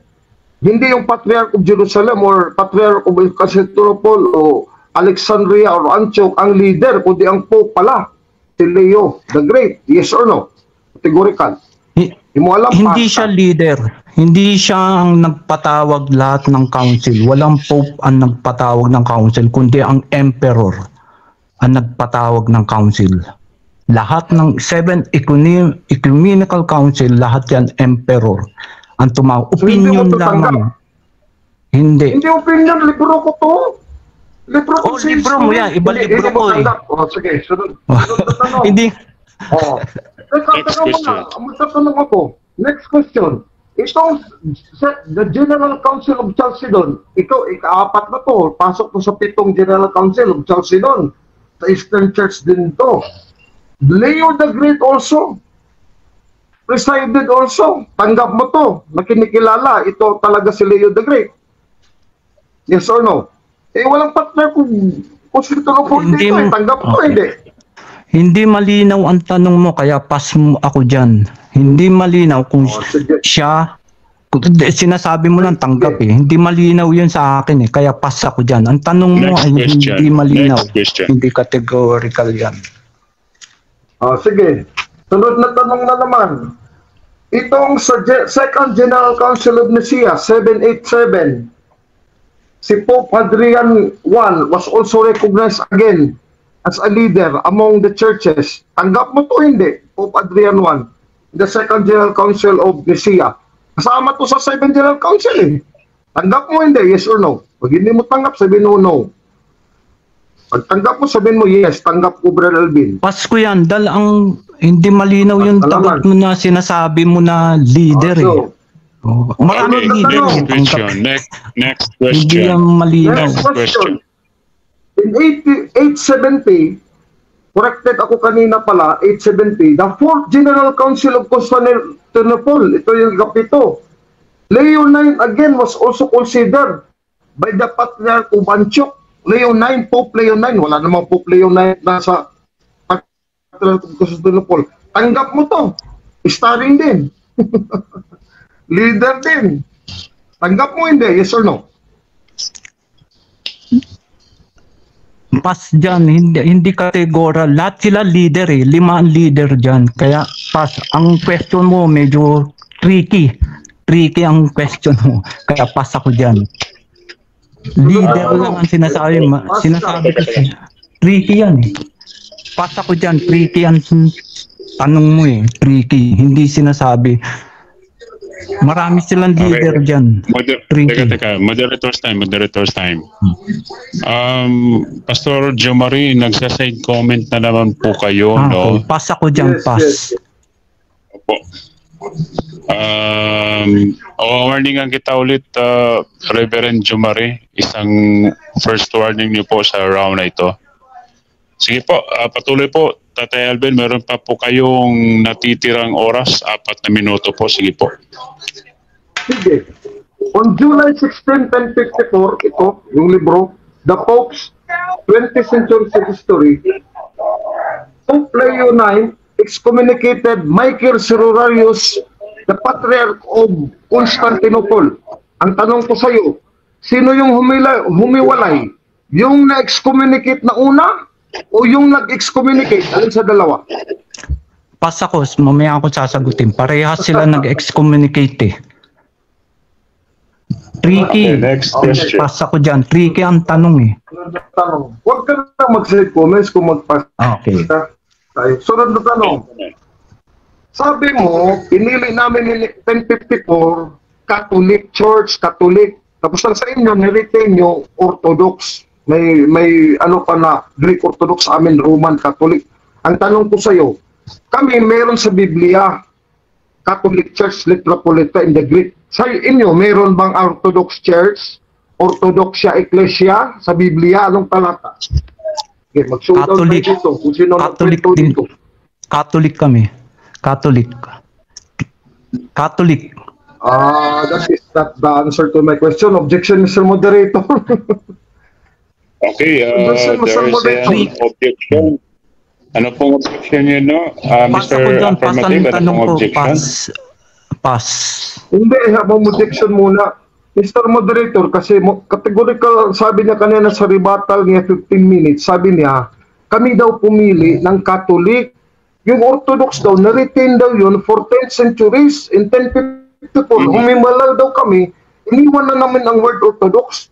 Kasi yun talagang pangalan ng iglesia. Kaya, pinatunog niya, walang Catholic Church. Kaya nga ang tanong ko sa inyo, saan yung Orthodox Church sa Bible? Bible muna tayo, Aber. Sino nagkwento sa atin? Reverend Somes. Saan sa Bible, letra po letra, Orthodoxia Ecclesia? Kung meron ka, sabihin mo meron, anong talata? Kung wala, sabihin mo wala, Brad Alvin, sa Biblia. Pas ako. Be honest. Okay, Pas. okay, salamat po. Tatay Alvin, malaliwanag po yung tanong. Reverend Jumari, pakisagot po ng categorical kung meron po kayong sagot na makita sa Biblia. Sige po. Pwede. Meron po ba o wala? Pwede naman po mag-pass kapag wala. Pas. Pas. Nag-pass na siya. Pas. Okay, pass. Okay, proceed. 2 minutes remaining para sa pagtatanong. Go ahead po, Tatay Alvin. Sunod na tanong, based on the original Greek dito, interlinear Greek, sana nag-aral kayo ng Greek. Sabi dito, as a premise mo ng Mr. Moderator by Joel, Catholicos Ecclesias, letra po letra, o I mark it yellow, Greek English interlinear, Catholicos Ecclesias, Catholic Church, meron ako Catholic Church. So, tatanggapin mo na ngayon, Reverend Somis, na Catholic Church pala mula sa Biblia sa panahon sa Jerusalem, hindi pala Orthodox. Yes or no? Yes, Catholic. Kita ko dyan. Greek, alam ko yan eh. Sa Acts. Thank you very much. Thank you very 30 much. seconds, pagsagot po.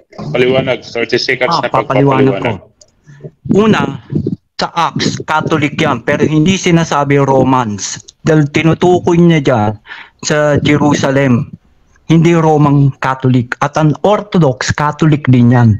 Ibig sabihin ng Catholic, ang unang gumamit ng Catholic na word ay si Bishop Ignatius in the 2nd century na tinawag ng the whole opinion. Ang Catholic ay hindi lamang yung exclusive sa Romans, kundi Orthodox, Catholic din ang tawag dyan. Next question. Next question. Next question. I quoted Romans 16:23. Pro Romayos, 30 Catholic seconds. Ecclesias, Romans 16:23. Tanggap mo to nga, referring to sa Roman Church, ang Catholic Church sa Biblia, letra po letra, Roma 16:23. Hindi mo to alam. Yes or no? Church yan. No. Romans 16:23. Pro Romayos, Catholicos Ecclesias, Roman Catholic Church, tanggap mo to, hindi? Yes or no? Time's Tanggap up, mo. time's up, time's up. Time's up po. Time's Okay. up na po. Salamat Time's po, up. Tatay Alfred, sa iyong cross-examination sa ating laban po sa negative side. Dadako na po tayo sa ating conclusion, no? Sa debate na ito, papal infallibility na paksa. At tayo naman po patuloy pa rin live na papakinggan sa buong daigdig at sa buong Pilipinas sa pamamagitan po ng Philippine Debaters Association FB page sa mga oras na ito. 5 minuto po para po sa conclusion. Uunahin po natin ang negative side bago po ang affirmative para po sa kanyang final conclusion. Sige po, Reverend Jomari Somis ng Orthodox Church. 5 minuto po sa iyong conclusion. Go ahead po. Okay.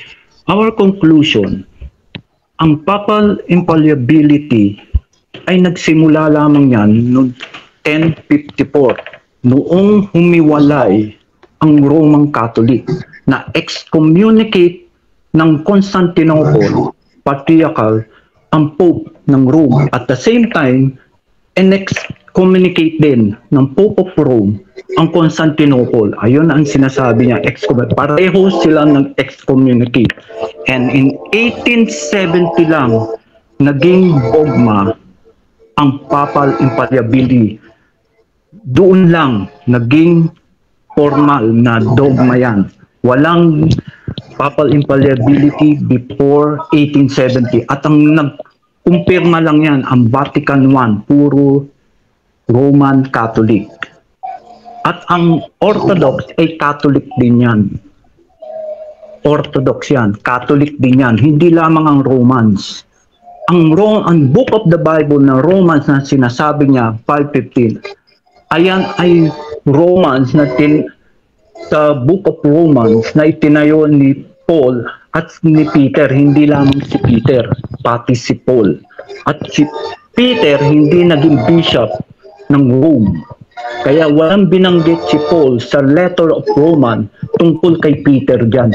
Dahil wala si Peter, hindi naging bishop si Peter. At hindi din binanggit ni Paul no isinulat niya ang Roman si Bishop Linus, the first Pope.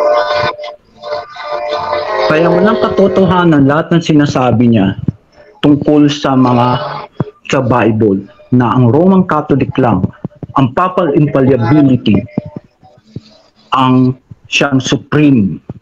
Dahil noong 2000, si Pope John Paul nag-apologize.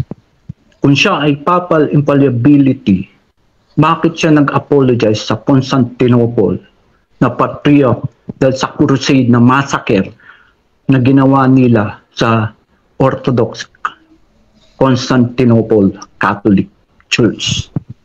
Minasakir nila yung pinatay nila doon at ninakawan pa. Bakit nag-apologize? Hindi niya yan sinagot. Kaya makikita ay si Pope John Paul II ay hindi infallible. Si Peter hindi din infallible dahil tatlo sila dyan nangunguna sa Book of Acts. Sa Galatians sinabi na pillar of the church, si Peter, si John, saka si James. At si Peter ay hindi naging bishop ng Rome, kaya walang binanggit si Paul sa letter of Rome tungkol kay Pope Peter, wala. Sa Antioch lang naging bishop si Peter. Kaya ang lahat ng mga argumento niya tungkol sa council ay walang katotohanan. Thus, ang Jerusalem Orthodox Church pa rin yan. Ang Antioch, kung saan unang tinawag na Christian si Peter at si John, Orthodox pa rin yan. Ang Constantinople, Alexandria, bakit ang Roman Catholic lang ang hindi sumama doon? Dahil siya ang humiwalay. 4 Pope against 1 Pope. At excommunicated din siya ng Constantinople noong 1054 sa ganti ng pag-excommunication din ng Pope of Rome, ni Pope Leo sa Constantinople. Kaya pareho sila ng excommunicate. Kaya noong dumiklara si Pope Francis ngayon na ang excommunication na ginawa noong 1054 ay invalid. Wala na yun. Basahin niya ngayon. Si Pope Francis na nagsabi na excommunication na ginawa ng 1054 na both Constantinople and Rome ay invalid na. So, basahin niyo yun. Hindi niya nabasa. Kaya hanggang dito lang ang walang papal infallibility. Si Peter ay hindi infallible. Ang Pope ay hindi din infallible. Honorary title lang siya, the first among equal. At lahat ng council, emperor ang nagpatawag. Leader, isa siya sa mga leader. Ang Pope of Rome, isa sa mga leader na sinasabi niya na tinatanggap. Oo, tinatanggap na leader, pero hindi lamang siya isa. Leader din ng apat na Orthodox. Constantine, Jerusalem, Antioch, at Alexandria. Kaya yung sinasabi niya ay tricky. Ang mga tanong niya sa akin ay tricky. Pagsisinungaling. Time's up. Salamat po, Reverend Jomari Somis ng Orthodox Church. Pero ano po pala sila, no? Reformist Evangelical, kung hindi po ako nagkakamali.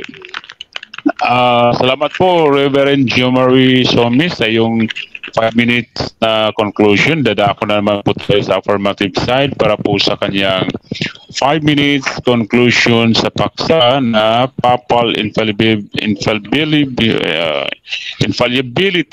no, sa gabi na ito. Sige po, Tatay Alvin, sa loob po ng 5 minuto, tapusin niyo po ang iyong conclusion. Go ahead po. Maraming salamat, Brad Joel, ang ating Teka, gasto tayo muna para hindi po na wala po kami naririnig sa Tatay Alvin. Baka... At sa ating katunggali ngayon, si Reverend Somes ng Greek Orthodox Church. Ayun, sige po, Tatay Alvin, narinig po. Hello. Sige po, Okay 5 minutes po. Okay. Maraming salamat. So, ngayon, dito tayo sa ating last conclusion, 5 minutes. Sabi ni Reverend Somes, nagkikwento ako. Hindi ako nagkikwento, Reverend Somes. No, standard to.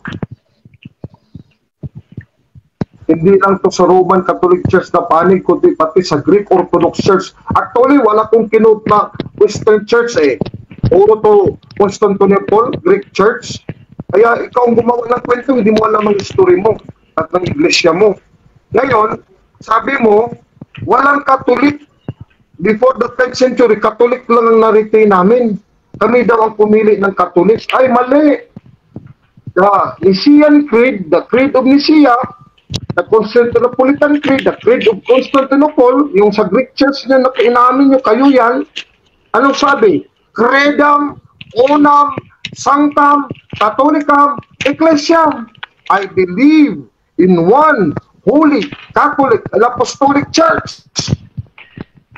Hindi sinabi, Credam, Unam, Sanctam, Orthodoxiam, Ecclesiam, murang Orthodox Church. Sa mga Creed of the Apostles, yung pinananiwalaan mo na Greek Orthodox, dinagdagan pa ng Greek, ay mali, wala sa Bible yan. Sa amin meron Pro-Romayos, Romans, sabi mo hindi sa Roma, hindi mo alam ang Bible sa Greek. Pro-Romayos, Romans chapter 16, verse 23, 16:23 ng Roma, sulat ni San Pablo. Pro-Romayos, Catholicus Ecclesias, sa Greek interlinear po. Dami mo pa pag-aralan, Reverend Somis. History mo hindi mo alam. Sa 1054, kayo ang pumili ng Orthodox na name. Kaya kayo ang naghiwalay eh. Ang Catholic na-retain kami nga, One Holy Catholic Apostolic Church, na-retain yan for 10 centuries. Kayo ang unang humiwalay, naging Orthodox. Dapat pumili kasi kayo ng pangalan para hindi kayo makakopya sa Catholic. Kaya ayaw nyo ng One Holy Catholic Apostolic Church. Lalo na Roman, ayaw nyo kinilalanin sa tupapa ng Roma. Kaya anong ginawa nyo? Kaya ang humiwalay talaga, ipag-invento ng Greek Orthodox na wala sa Bible. In 1054, itong grupo ni Michael Cerularius, na Patriarch of Constantinople, na kinindi na una, anathematized by Pope Leo IX in the 1054. Alam nga naman, kami ang anathematize nyo, kami ang na-excommunicate, di kami ang humiwalay kung kami na-excommunicate. Sabi mo, palusot mo, nag-excommunicate, later na rin. Later na sila nag-counted excommunicate. Talaga yung nauna, yun talaga ang hindi nag-separate kay One Holy Catholic Apostolic Church yun. Hindi yung Orthodox Church. Bumalik ka na sa Catholic Church kung Orthodox ka man ngayon talaga. Reverend Somes, I humbly beseech you, come back to the Catholic Church. Why?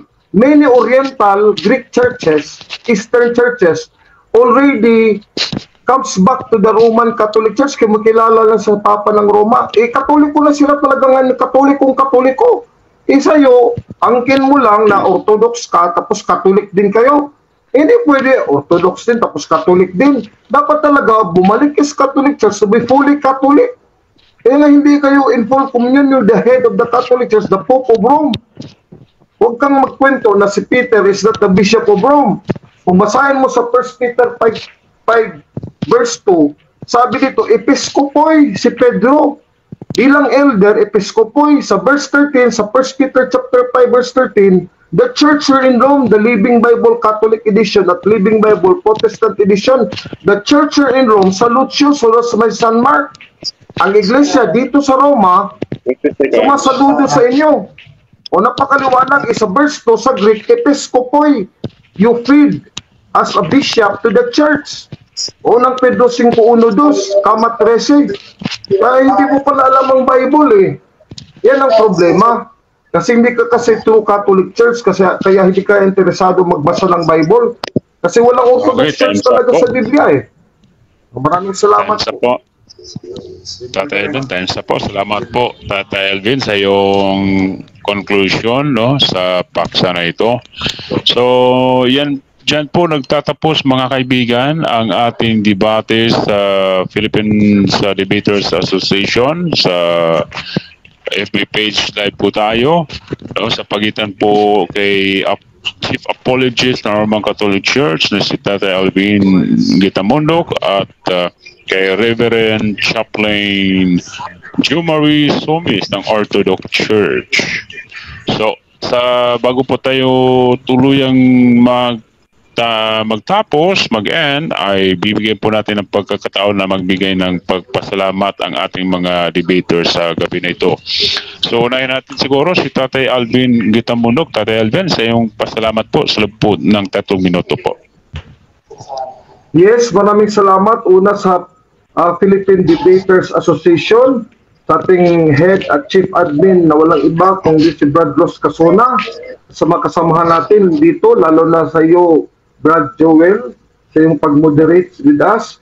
Also, pasalamat din sa kay Reverend Somes na tumanggap sa ating invitation to debate. And I would like to give my heartfelt thanks and gratitude to the following Catholics who inspired me to continue debating instead of na mag-retire ako. Ayaw nila gusto mag-retire ako, kaya they supported me. Sila Brad Jonathan Espino, Brad Ray Cabrito de la Rosa, Brad Wenceslao Pesado, Brad Elmer Abelia, Brad Ramon Mapalo Naul, Brad Freddy Lizada, Brad Jan Vincent Suan, Brad Roger Pugio Sincontege, Brad Jojo Lesuelo, at Brad Noel Perfecto, Brad Behido Inago Denesa, Brad Ayan Aldrin Cubero, at Brad Will K. Bunes. At iba pang mga Katoliko dyan who supports my apostolate. RDM Generals lang po dyan sa YouTube. At maraming salamat sa inyong pagsubaybay sa aking mga debate. Thank you very much. Good night at God bless po sa ating lahat. Okay, salamat po Tatay Alvin sa iyong 3 minuto ng pasalamat, no, sa sa gabi na ito. Then ako naman tayo kay Reverend Jumari Somis para sa kanyang 3 minutong pagpapasalamat. Sige po, Reverend Jumari Somis, time na po.